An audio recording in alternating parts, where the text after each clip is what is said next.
to NocBro Nation. Welcome back, guys. Jarrell here. And I'm Josh. And today, ladies and gentlemen, did Fear the Walking Dead up Dwight's story arc?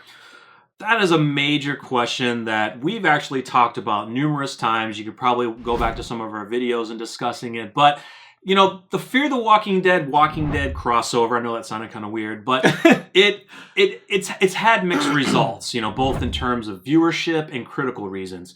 And we're not here to talk about that. We all know the troubles that Fear the Walking Dead show has had. But the ultimate question is, did Dwight's crossover to Fear ultimately mess up that character and future arcs that were planned for that character in The Walking Dead?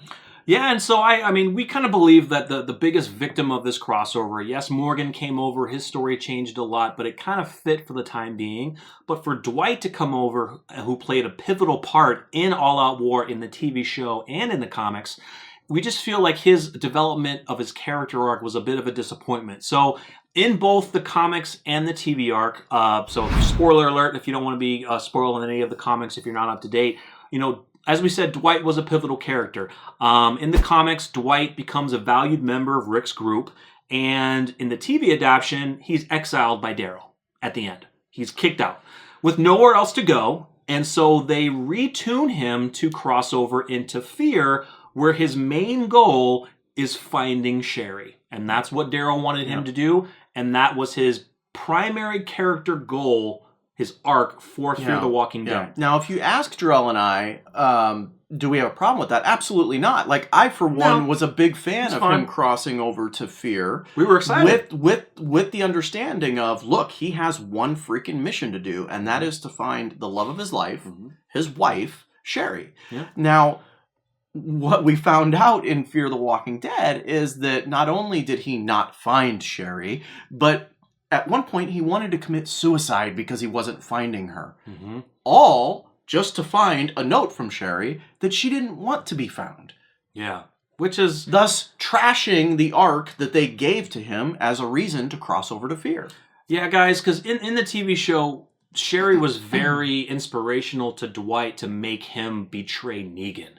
She was very, you know, she wasn't, I mean, he wasn't down with the whole situation. You know, he was with Negan for quite some time. They were in it because they were in it. But over the course of time and them still having conversations with each other, he understood what he needed to do. And Sherry was the big focal point. Sherry basically saved Daryl, letting him out. And it's sad because, you know, when we first meet Dwight, he's in the search for Sherry. John and June find him, and he's kind of he's very motivated to find her. But then when he kind of gets trapped and around walkers, he's about to kill himself, right? And this is before he even finds the note, or John tells him about that Sherry doesn't want to look for him anymore. And it's like, you were about to have this character kill himself? Because he can't find his wife, but then he finds out that she doesn't want him looking for him, and he accepts it. Now, in that point in time, he has to. Yeah, but they weren't going to kill him. No, right? but you know, they threw that in there to make us, oh no, is Dwight gonna die? Which is complete crap, because we know that he's not. Yeah. They didn't cross him over just to kill him off in the first episode that he comes into Fear. So that was just a stupid scene altogether. Yeah. I don't know why they did that, why they threw that in there. I didn't like it very much, but in that instance, it basically forced his character, or demanded his character, to abandon looking for Sherry and join our Fear the Walking Dead group, which he did. Now, he does say that eventually, after he helps our group, maybe he'll venture back out and search for her. He's still not done with it, but I just didn't like the fact that from the relationship that we know of between those two, I really don't understand why they would make Sherry say, oh, don't look for me anymore. Yeah, I don't get that either. They had a very close bond with each other. No, they did, but you know, Negan did ruin that. He did. He fractured it. He did, but it seemed like when she got out, and remember when it seemed like he got to the house, pull each other, the rings and everything. It just seemed like they really wanted to be together, and of course, it was going to be hard to. But just eventually, she says, "It's fine. Don't worry about it." Like, I mean, I get why Sherry had to do what she did. Look, she betrayed Negan. You know, just as much as Dwight did. She had to get out of there. And we don't know what she's been doing. Exactly. What led her to Texas? That's the biggest question. Another topic on this, you know, did they ruin Dwight's character? Is the roles that he could have had. We're talking about source material here, so if you don't want to be spoiled, you want to read the source material, stop here. Because Dwight's character played a major role in the upcoming Whisperer War. Huge role, guys. I mean, for one, let's talk about him after the events of All Out War. He actually becomes the leader of the Sanctuary. Yeah. He doesn't like that role, so he transitions over into Alexandria and becomes Rick's general for the army. Yeah, their militia. Yes. So him and Rick are planning, what to do against the Whisperers, planning attack strategies. Dwight is a very good general. He knows how to attack things. He knows where to set up and do things properly. One of the coolest scenes that we saw in the source material was during the fight of the Whisperers. Now, at the beginning, Negan is coming back to Alexandria with Alpha's head. He sees that. He wants to kill him immediately, but he holds off. He does take Lucille away from him, and of course, Negan goes and talks to Rick. So during the events of the Whisper War, everybody's fighting. Negan wants to get back involved, right? And Negan's about to fight Beta. What does Dwight do? Throws Lucille to Negan. Throws Lucille to Negan, which is badass, dude. He never... When Negan went to Alpha, I want to correct you, sorry, but he didn't have Lucille. So Dwight didn't actually take Lucille away from Negan. Dwight always had Lucille after the events of All Out War. Oh, after All Out War, that's right. Because he always had it tucked in his back. That's right. Yeah. Now, during All Out War, yes, he throws it up to Negan and Negan takes it. That's right. Yeah. Another badass moment of All Out War is Dwight was the strategy that he used during that war was critical to our survivors. Mm-hmm. He was one of the main people that decided to put on Whisperer masks as a way to disguise the survivors inside of the Whisperer. In the Whisperer War, yeah. Yeah. Yep. Yeah.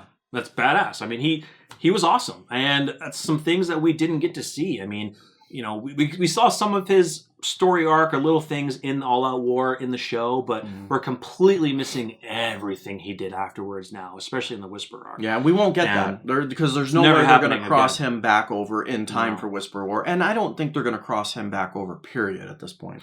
Yeah, and so, I mean, in the source material, actually... After the Whisperer War, Sherry does end up dying. There's an argument where she's talking with Rick. Rick actually kills her because she comes after him. And let's talk about that first, because in the source material, Sherry and Dwight do not get along. They don't get along very well. Because of what Sherry did. Like, they mixed it up a little bit. They did. Sherry knowingly made the decision to go after Negan. Mm-hmm. Not because of her relationship with Dwight. And that fractures the relationship between her and Dwight. Right. And then, ultimately, Sherry becomes the leader of the Saviors. She does. Yeah. It's crazy in the source material. I mean, he's still, mourned for her when she died. Yeah. He was pretty pissed at Rick for that. But, I mean, going back to the show, we potentially could have heard Sherry's voice at the end of Season 4 in Fear the Walking Dead. He was on the walkie-talkie. We heard a woman's voice saying, Dwight... he was actually... Season 4? What's that? Did you say Season 4? Season 4. Season 5. Season 5, excuse me. Yeah, sorry. He could have hallucinated it because he was actually trying to get away. He was low on water. He could have been delirious. It could have been her. We don't know. We really don't know. I mean, that's one thing we said for Season 5. We want closure on Dwight and Sherry. Yeah, we wanted that. And we didn't get it. And now we're up to Season 6. If anything, we got more reason to wonder what the hell's going on. To question it, yeah. So, I mean, all in all, I personally think, yes, they ruined Dwight's story arc by crossing him over to Fear and taking away a lot of what Dwight could have done in the Walking Dead main show. Because it could have also helped Daryl, in a way, kind of...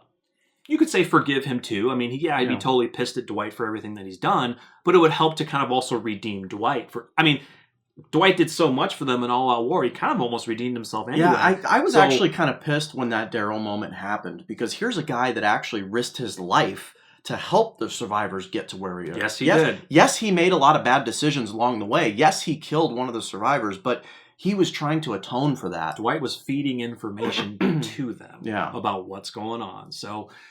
It's a similar thing to what you guys might say about Negan. Yeah, Negan killed their friends, but he's a changed so man. Much worse. He was more brutal than Dwight was, but I mean, Dwight was, So I mean, I really wish they would have kept Dwight there. We don't know if it was legal issues due to the stuntman who was killed, or if it really was Austin Emilio's decision to leave, or if really it was the AMC who said, we're going to switch you over. Yeah, we don't know what the true how the inner workings of AMC and how that all worked. I had heard at one point that it was legality, and it was because he was involved with the stunt runner, the stuntman's death. Not that he was, not because it was him that caused the death, but because he was a witness for AMC and that had issues. I don't know. I had heard that at one point. But anyway, we're not here to bash Fear the Walking Dead. We just think that Dwight could have had some better storylines had he not crossed over. Yeah, I mean, we get a lot of good comments from you guys who have, who watch Fear, who may not like it anymore, who still like to comment on, a lot of our videos and theories, which we definitely appreciate. It's just things like certain things that were left open. There's plot holes in every single show, but when it comes to character arcs of making a character come over to a new show determined to be this way, it gets changed, completely flipped, left in the open, and now he has to be this way. It just kind of leaves kind of a sore taste in your mouth because of us knowing the source material. We're like, wow. They could have done. What you could have done with Dwight would have been amazing in the show. And especially when you get an amazing actor like Austin Emilio. Oh, yeah. Dude. Oh, my God. I think casting. he would have portrayed Dwight's further storylines just so good. And, of course, losing Andrew Lincoln, just the dynamic between those two, I think would work. But they could have remixed that to give it to Daryl. That would have been even better. Give Daryl part of Rick's story from the comics where him and Dwight were working together. Give that to Daryl. Yeah, I mean, that would be cool. You could have even done this. You could have even had Dwight actually go out and look for Sherry and then end up killing off Sherry. Because at this point, Sherry, we could make an argument, didn't matter anymore. Right. And then come back to Daryl and have to tell Daryl that he lost Sherry. Right. And at that point, maybe Daryl starts getting some sympathy for Dwight. And we get that whole arc that we were talking about then with Daryl assigning him as the head of the military. That could have worked. I mean, it would have been a long time, like if Dwight came back after the 6-year time jump. I mean, that's a long time to be away, but it could have worked. Yeah. He was searching for Sherry. It definitely You can't get around very far, mostly with cars anymore. So, but unfortunately, again, we don't know why it happened. Yeah. It could have happened because Fear's ratings dipped and they needed another crossover. And that's what gives me a sour taste in my mouth. Right. We did it because numbers were dwindling. Yeah. Well, you tried it with Morgan and then you try it with Dwight and it's not helping. And my whole thing is look, Dwight's an awesome character. Austin Emilio is an amazing actor, but if it didn't work with freaking Morgan, it's not going to work with Dwight. Right. And that's one thing we didn't totally like is because we wanted to keep The Walking Dead separate from Fear because they were on a different timeline. The only way to get Dwight to Fear is because after All Out War he left because Fear, of course, is years behind. But at that point in time, Fear was, what'd they say, 6 or 7 months before the bridge incident with Rick. So, yeah, I mean, we love Dwight. We can't wait to see what they do in Season 6 of Fear the Walking Dead. We miss his story arcs in the comics that they could have done in the show. But we just wanted to give you guys some information. Let us know in the comments your thoughts. If you're comic book readers, do you wish that The Walking Dead would have kept Dwight to get those cool story arcs from the comics? But let us know in the comments. Once again, feel free to subscribe, hit that bell, and give the video a quick like if you enjoyed. Follow us on NocBro Nation on Twitter and Facebook. I'm Jarrell. I'm Josh. We're NocBro Nation. We're out.